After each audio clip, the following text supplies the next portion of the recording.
And we are back with the GSMC Wrestling Laureate podcast brought to you by the GSMC Sports Network.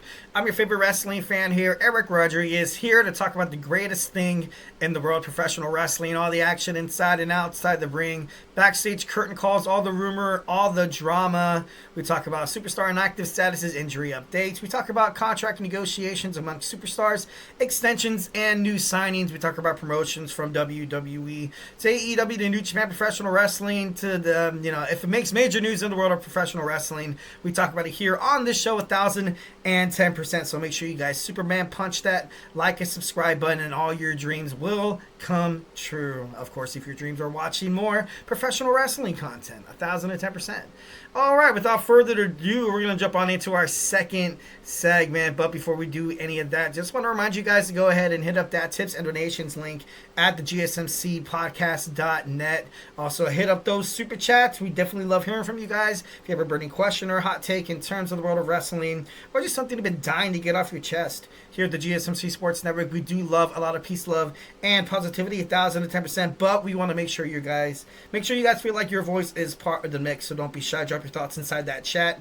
And if you really want to make sure your comment, question, or concern, like I said, pop that $ right there. Anything you guys put inside that chat box is going to be featured, talked about, maybe even debated about on this show. Plus, it's a great way to support our channel. Obviously, we have a lot of passionate, charismatic, enthusiastic podcasters who have one goal in mind: to make sure you guys consume all the sports content that you guys love so damn much. And guess what? It's absolutely FREE free. So, show us a little love. Hit up those super chats. We are super grateful for each and every one of you guys who joins us here daily on the GSMC Sports Network. Your support makes all the difference. So let's keep this party going. Send in those super chats, those super stickers, because you guys are super awesome, and together we'll make sure this is the best wrestling podcast in the world. Once again, if the super chat is not your thing, go ahead and hit up that tips and donations link at the GSMCpodcast.net. Tell me what you like, tell me what you don't like. Just remember to Superman punch that like and subscribe button to the show. Follow the show, follow the network here at the GSMC Sports Network. We do love a lot of peace, love, and positivity, 1,010%. But in terms of talking sports, it's inevitable. There's going to be some disagreements. There's going to be some criticisms.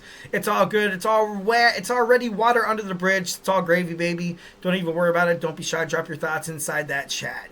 All right, without further ado, we're going to talk about our next segment. We got some WWE Monday Night Raw talk. Like I said, I have not checked a single shred of social media. No TikTok, Facebook, Instagram, none of that. Going in there, giving you guys my blind predictions about what's going to go on WWE Monday Night Raw. Obviously, it's airing live, right? And, well, it already aired live on the East Coast, 5 o'clock. But on the West Coast, it's, on Netflix streaming. You could watch... you could watch the replay. Sometimes I prefer watching it at 8 o'clock.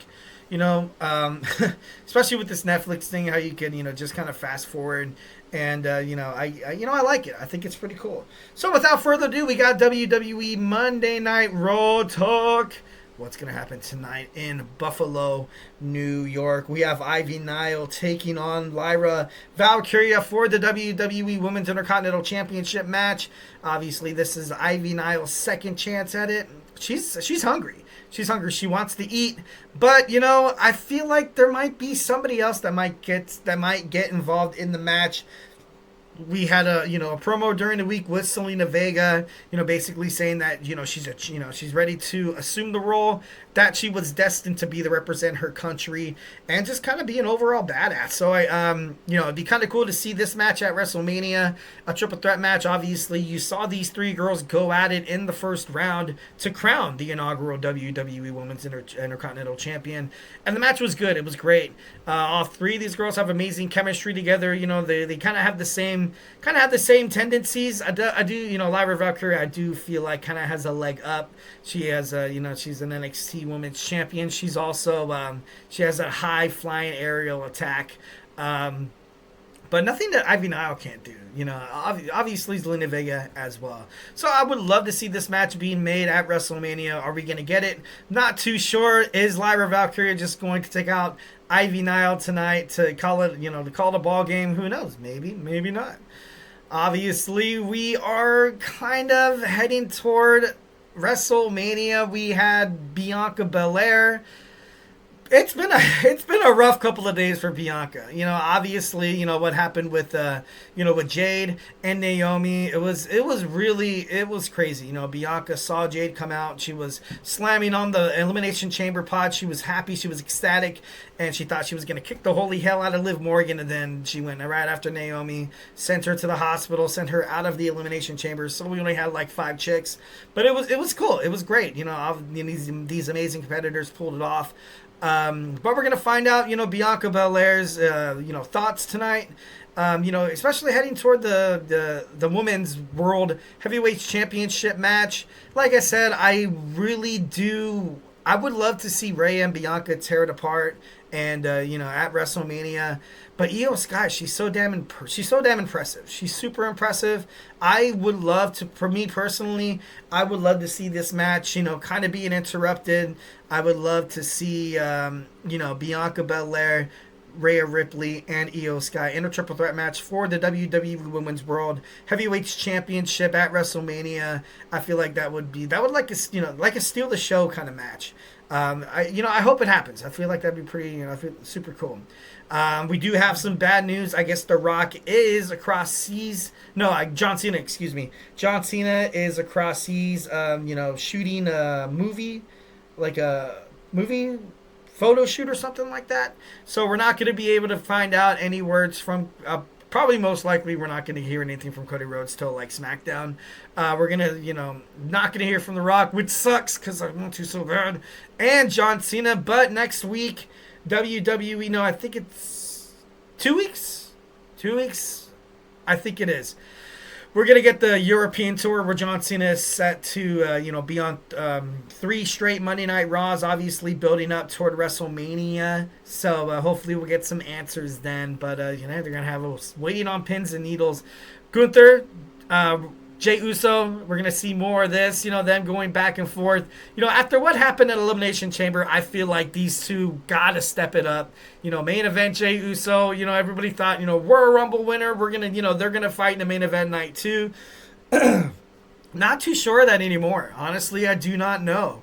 They might be a night 1 kind of thing, which would be cool. Obviously, it's main event is a main event.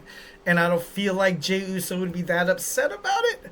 But, I want to see these guys tear each other apart. I want to see some bad blood. I want to see them. They have obviously big shoes to fill, right? With what happened between The Rock, and Cody Rhodes not selling his soul. So now we have Cody Rhodes taking on John Cena in the main event at WrestleMania for the WWE Undisputed Championship.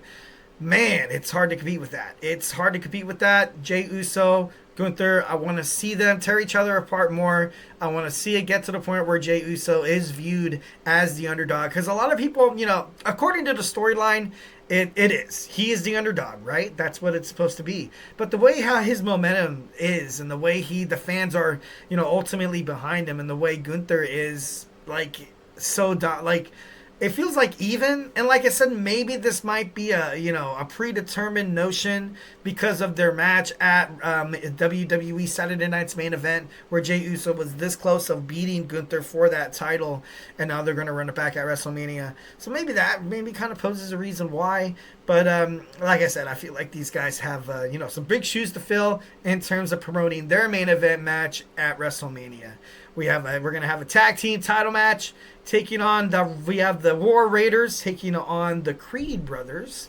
Can't wait to see this match. I feel like it's going to be great. I really honestly don't find any kind of reason why the War Raiders would drop the titles tonight to the Creed brothers. Maybe to kind of switch it up heading toward WrestleMania season, because as of right now, the War Raiders just seem so dominant.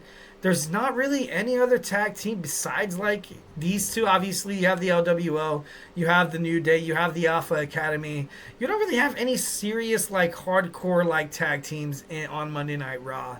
That's why I thought Nathan Frazier and Axiom were going to be during the transfer portal end up on Monday Night Raw. Obviously, that did not happen, but I don't know. It's it's up in the air. Obviously, but I am leaning toward a War Raiders retaining here. Next, we're going to get some feedback. We're going to get some, a confrontation between Seth Rollins and CM Punk. Is it going to get crazy? Not too sure. Most likely it will be.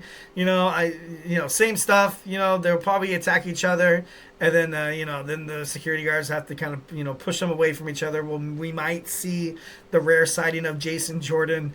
I do and I don't wish to kind of I don't know, but they're building up their match at WrestleMania.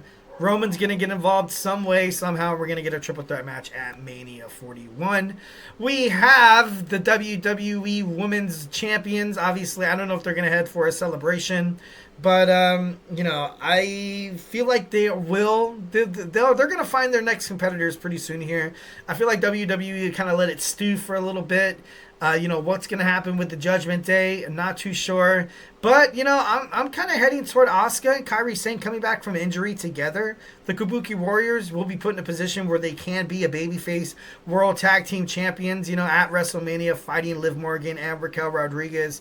Because as of right now, I don't really know the best team to kind of fight them, to kind of have the Tag Team Championship match kind of pop. Except the Kabuki Warriors, maybe... kind of building up a storyline between Liv, Raquel, and the Kabuki Warriors might be, might take some time. But, you could have, at WrestleMania night 1 or night 2, like an open challenge for the Women's World Tag Team Championships, where you see Asuka and Kairi Sane, the Kabuki Warriors, come back. And then, obviously, Damage Control back together once again. And, it'd be a big night. It'd be a big night. Are we going to keep getting this back and forth banter between the Judgment Day? Are we really? No, it's not that maybe I am. I feel like at this point, the Judgment Day needs something new. It's, are they going to add another member? Not too sure. Or will they ultimately implode? If they do add a new member, I thought it would be pretty badass to, if Dominic Mysterio and Finn Balor Finn Balor maybe eventually caves in and he's like, all right, I have the new character picked out for the Judgment Day, but you have to step into the ring with him and and face him, see if he's Judgment Day worthy, and then bam, out comes the demon Finn Balor. Would be pretty badass. That'd be pretty interesting to see. He summons the demon once again to do his dirty work, takes out Dominic Mysterio, and then they have a match between Finn Balor and Dominic Mysterio at WrestleMania 41. I feel like that'd be super cool. What's going to happen with the WWE Intercontinental title division? Obviously, AJ Styles wants it. What's going to happen between these three men, Pete Dunne, Penta El Zero Mite, and we also have Ludwig Kaiser. What is going to happen with these three men as well? Are they going to be implemented in the Intercontinental Championship picture? I hope they do. I hope they, I hope probably within the next couple of weeks, Adam Pearce may be holding a fatal four-way match between the four superstars, AJ Styles, Pete Dunne, Penta, and Ludwig would be pretty badass. They would probably, tear the roof off the place. But it'd be pretty cool. All right, guys, without further ado, we're going to jump on into our next segment. We have WWE Elimination Chambers reaction. So grab your favorite snack, grab your favorite ice cold beverage, and join me here in about 25 seconds. So, hey, do not go anywhere.